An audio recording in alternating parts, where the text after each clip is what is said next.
always and forever. Each moment with you is like a dream to me that somehow came true. I'm not supposed to sing, right? Okay. My task is to introduce the speaker. And the topic for the day is continuing the vision of Dr. King, moving toward unity, justice, and peace. And I'm told that when you're introducing someone, you're supposed to marry them up with the topic. Now, our speaker for the day started out right because he was brought up by good parents. And his parents believed that to not discipline your children was sinful. That's right. So they made sure that he had a good foundation before he hit the road. They taught him moral principles, a work ethic, and a burning desire to excel. Then he started in law enforcement, but he realized that it's hard to move about in law enforcement without a helpmeet. So he married a woman that would stand by his side and be a true helpmeet. And as I might tell you, co-sheriff PETTWAY, that I'm told about this gentleman who was governor of the state, and he and his wife was driving out through the countryside, and they happened to stop at this little old broken down service station to get some gas. And while they were there, this little broken down man came out and to fill the tank. So the wife got out and she hugged this man. And so later back in the car, the husband says, well, I suppose that was your boss. She said, yes, we had a relationship. He said, what do you think he would be had you married him? She said, I would be the governor's wife. And so not only did he marry up, but he also got an education. Because he realized that learning was a very important part of being successful. And not only was he about learning, but he also educated his daughters. And the other parents of two lovely education-inspired young ladies who was a part of that legacy. But he also developed some work ethics. Now, I want to tell you, Mr. Mayor, that his first working in law enforcement was at Birmingham. So, which means that that's the most educated, most proficient, the brightest police department in the state of Alabama, okay? You can clap for that. Because here again, he started out with a good family background, with a good marriage background. He started out with a good work background. So this man has been on the climb all along. So he has moved up through the ranks, and he's learned how to do his job well. Because as the leader of the largest sheriff department, you're going to run into some stuff. And if you did not do that well. So my advice to the sheriff is, if you're catching hell, don't hold it. If you're running through hell, don't stop. Go ahead, go ahead. Ladies and gentlemen, the first sheriff of Ebony Persuasion, Mr. Bham PETTWAY.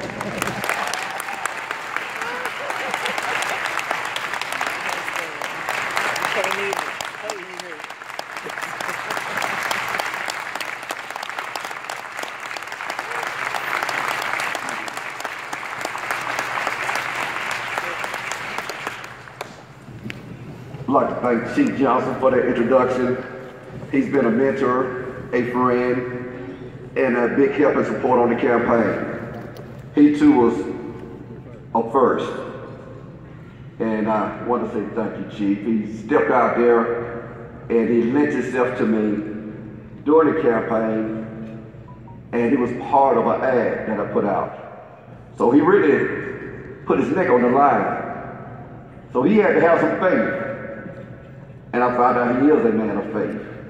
So thank you. And I also want to thank Benny for the invitation to be the speaker this morning. I am humbled to be here this morning. And I'd like to say to my bishop, Bishop Calvin Woods, about this time last year, I spoke to Bishop Calvin Woods. I said, Bishop Woods, I would love to have your support. Would you vote for me? Bishop Woods told me no. And y'all know how he says no. I said, Bishop Woods, your grandson is my campaign manager. That didn't make a difference. But a few months later, I saw Bishop Woods out. He came up to me and grabbed my hand. He said, you are my sheriff. And I was delighted to hear that from Bishop Woods. Thank you, Bishop. Now to everybody on this dais, I don't want to miss anybody's name up here. And all the elected officials that are in this room. So I won't have to get any phone calls, I'm just going to say it that way. Good morning. One other thing I would like to say, good morning to everybody that voted for me. And I know that's everybody that's in here.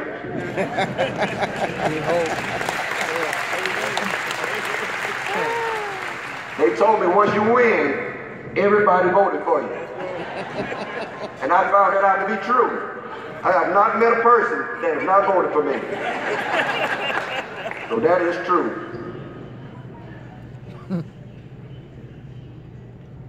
I have good partners in crime here. I have Chief Smith, we have spoken. We're going to work together. Spoken with D.A. Danny Carr, D.A. Lanice Washington. We're going to work together. We're going to make this area, this city, this whole metropolitan area, a great place for everybody that lives here. But we need your help, and we need your support, and we need your prayers. This weekend, I think somebody was texting me and Danny at the same time. Am I right, Danny? We was getting questioned about what can we do to make things better. I would love to say I have all the solutions, but I know somebody who does, and I'm a praying man.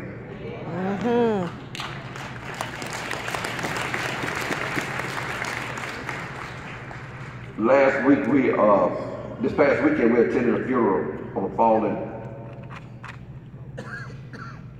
officer, Sergeant Y.T. Smith. Carter. Y.T. Carter. Smith. And it really touched my heart to see the family. It touched my heart to know that he was on duty and protecting the city. But over the weekend, found out we lost another officer to another senseless and untimely murder here in Alabama. We have to do something about that. These are the ones who protect you while you're asleep, while you're at work. Protect your children while they're at school. Protect you while you're at your churches, your synagogues, your mosque. They look after you day and night. Let's help our officers do their job.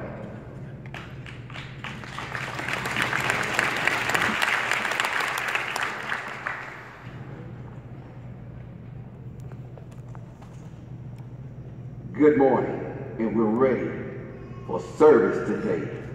Amen. This is a day that we get together to remember Dr. Martin Luther King Jr., an awesome man, a man of service, who gave himself for service to a whole country. Not because of your race, not because of your sex. He loved all mankind. So I say that we are here today to honor one of the greatest activists and leaders this world has ever known. You know, I hear that word and that term activist a lot today. And I'm quite sure you hear it and see them on television. But I don't see any that can touch what Martin Luther King has set the example to be. Not a one.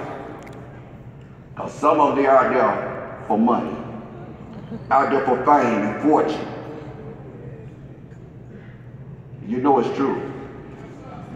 You know it's true. But this man stood on principles and was a man of integrity, not out there for fortune, fame, or the money. Didn't have it when he died. So Dr. Martin Luther King Jr. was a champion for justice, human rights, equality, civil rights for all mankind. Dr. King was a voice for the oppressed, the poor, and disadvantaged citizens that want to be treated with respect and dignity. As we observe this day in honor of King, the theme for the day is continuing the vision for Dr. King, moving toward unity, justice, and peace. Now we're going to take a little road trip with Dr. King. We're going to go back to where he first came onto the scene in 1955 in Montgomery, Alabama. He jumped out on the scene during his bus boycott. We were treated as second-class citizens right here in a world of plenty. Nobody has what the United States have. They tell us that we go out there hunt for fun, for sport, while in other countries, they go out there hunt just to eat. So we have plenty right here, not worried about the next meal, but we have plenty. Dr. King and other activists, they joined in on the boycott. Alabama, where non-whites had to surrender their seats to whites and stand or sit at the back of the bus. Second-class citizens. That's what they're teaching us to be. Second-class citizens. Now, Dr. King was only 26 years old at this time. He's a young man, becoming a leader. He was married to the Coretta Scott King, and later that year, he had his first daughter, Yolanda Denise King. Now, that boycott was settled after 1 year. The Supreme Court said that law was unconstitutional, and it ended that boycott. I thank Martin Luther King for challenging the system.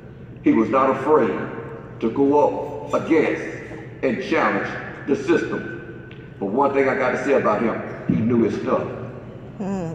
You can't make a challenge if you don't have the information or the knowledge to go out there to make the challenge. Also, he had, when I looked at him, I said, hey, what he did, this man had a spiritual calling upon his life. He wouldn't have stepped out there to do what he did if he had not had a spiritual calling. That is my belief right there. Because I believe that what he looked at and he saw man as what God called man to be. In Genesis, the 1st chapter, the 26th verse, it reads, and God said, let us make man in our image. We made after the image of God, after his likeness. And he said, let them have dominion over the fish of the sea and the fowl of the air, and over the cattle, and over all the earth, and every creeping thing that creepeth upon the earth. God did not give us dominion over mankind. Did not give us dominion over mankind. Now I heard a preacher say, well, he gave us dominion over creeps, and some of us are creeps. But I don't want to call anybody a creep. But God did not give us the authority to oppress or depress our brothers or our sisters.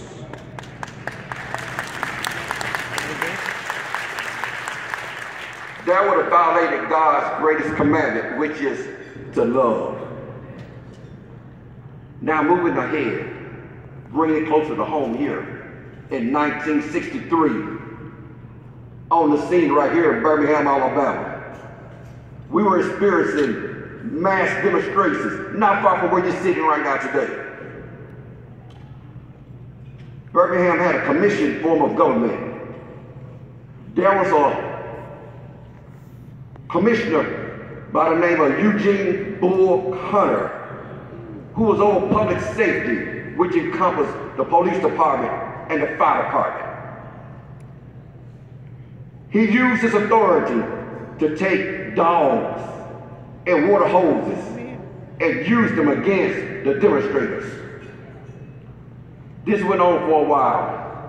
You had Reverend Fred Shuttlesworth and Wyatt Walker up here trying to fight against the oppressor.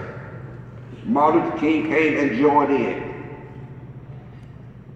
brought forth the strategy that said, let's bring the children forth and let the whole world see what's going on right here in Birmingham, Alabama.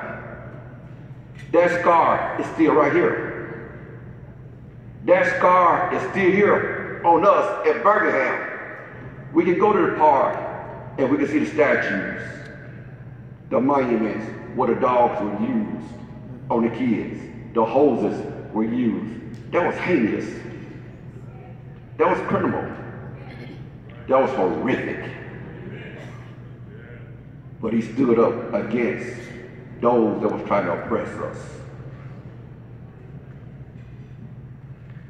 But 1963 also brought forth another great event, and that was the March on Washington. And this is where Dr. Martin Luther King went forth with a great speech, I have a dream. And that's what we're talking about today, the dream. The dream that Martin Luther King had. Now, as I researched, that was not the initial title of that speech.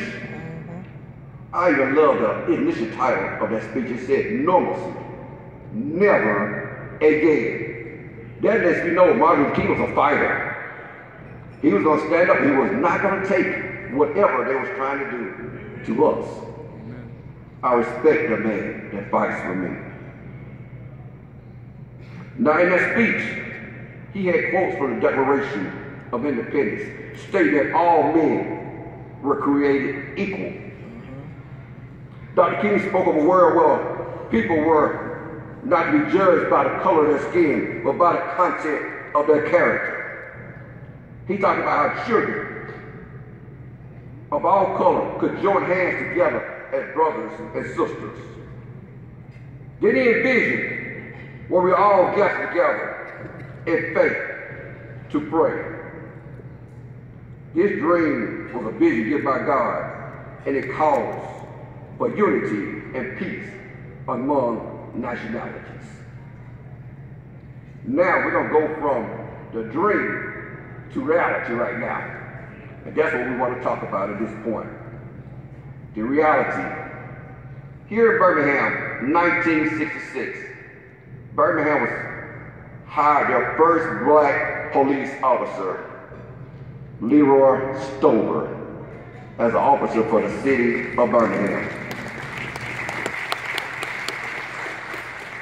The next day, Birmingham hired another black officer, and that's Chief Johnson. And I was told there was one more officer that was hired in that bunch.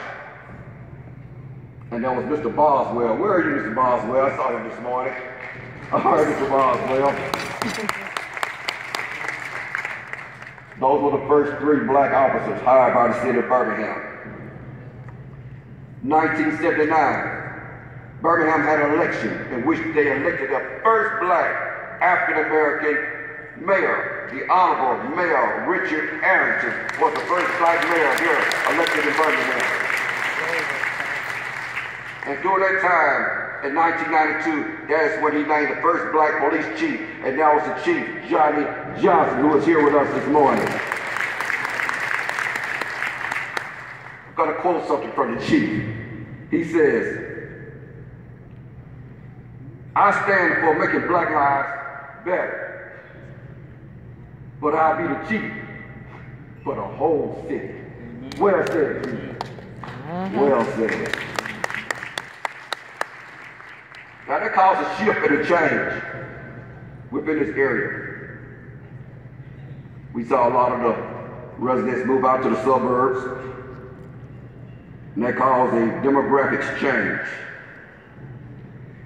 But we want to bring something to our attention now, that after we've gone through slavery and the Jim Crow laws, we have lost a lot of the unity in our community. I know. We lost the thing that brought us together. The concept that it takes a village to raise a child. It no longer exists. The school truancy is out of control. Yes, it is. And I can't blame the school for your child being at home. You're right. We have problems in our communities with shots being fired. We need to stop it.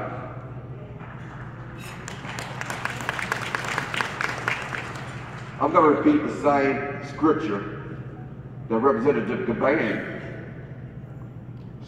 quoted. It only had to be God. Because everything that God says is going to be established by 2 or more witnesses. Am I right, my preachers out there? 2 Corinthians 7:14 reads, "If my people, which are called by my name, shall humble themselves and pray." Yes.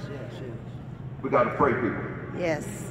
"And seek my face." So many times we want to see God's hands. We want things from God. We wouldn't seek his hands to get that handout. But he said, "Seek my face," that glory of God. "And turn from their wicked ways. Then will I hear from heaven and forgive their sins and will heal their land." This land needs some healing. This city needs some healing. Yes, sir. Yes, sir. And if we do what I just read, it will happen. Because I'm going to tell you, I'm a man of faith. I'm a man of prayer. And I can tell you what prayer can do. You're right. Prayer can change things. I ran a campaign off of prayer.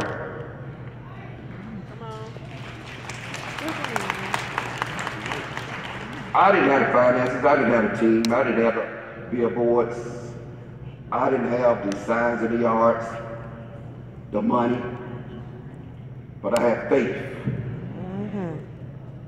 And that's what caused me to win the campaign, faith. My wife coined the phrase, faith is our currency. And that can preach, y'all. And that can really preach. Now, I am now the custodian over the jail in which the last place Martin Luther King was arrested, right here in Birmingham, Alabama. And when I was hired in 1999, I had an opportunity to visit where Martin Luther King lay. It is still here, it's still intact. It's over at the Civil Courthouse. I didn't even know it existed up there until I was given a tour and they showed me the facility where Martin Luther King lay. Now, the last time he was arrested by the Assistant Sheriff, David Orange. He picked him up from the Birmingham airport. Now, Martin Luther King knows this city. He knew this city. When they picked him up, they went past this area, and Martin Luther King started wondering what in the world is going on. He thought his life was about to be taken. The Assistant Sheriff David Orange calmed him down. He said, "Hey, we're just taking you to the Bessemer jail because we fear for your life." The next day, they brought him up here and resided in the Birmingham jail, and they cut his time short, about 48 hours. He was here because he was protesting without a permit He protested for us, fighting for us without a permit. And I'm glad now that Martin Luther King did fight, because it gave me an opportunity to be able to serve as sheriff here in Jefferson County. The voting rights, the 1965 Voting Rights Act prohibited racial discrimination in voting. And it's because of that act I am standing right here, right now, today. Amen.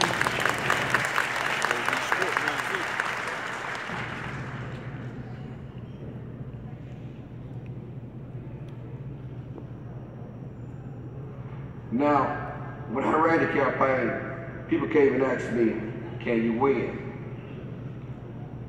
Now, me, a person of faith, I said, I would and I could if you vote for me. Amen. Amen. Then people asked me about my signs and billboards. And I replied to them, signs and billboards don't vote. That's right. That's right. But people do. So I need your vote. So I trusted in God, and there was no plan B for me or my family. And my faith was put to the test. We got up every morning and prayed. Now, there were times I got weak. Yes, she is. And my wife would say, hey, listen to Bill Winston. I don't know if y'all know who Bill Winston is. He is very good. And when it comes to faith, it's almost like you're taking an injection and he's lifting you up to right where you need to be. So I received those daily injections of faith to get me where I needed to be to run this race. Then on election day, we received a miracle. I don't know about you, but I believe in miracles. I am standing right here because I'm a miracle. Amen. God gave us the victory on election day. But now in closing, I just want to thank the Dr. Martin Luther King Jr. And so many times we said if there's an opportunity for us to sit down at a breakfast or at a dinner table with someone, he would be one I would want to sit down and have dinner with, or lunch with, or breakfast with, because I want to thank him. I want to thank him for fighting for my right to vote. I want him to thank him for challenging unconstitutional laws. I want to thank him for being a man of faith. I want to thank him for speaking up for me to have a better life. I want to thank him for never quitting the fight for justice. I want to thank him for making this a better place for everybody that is here today. Thank you. Y'all be blessed. Amen. Amen.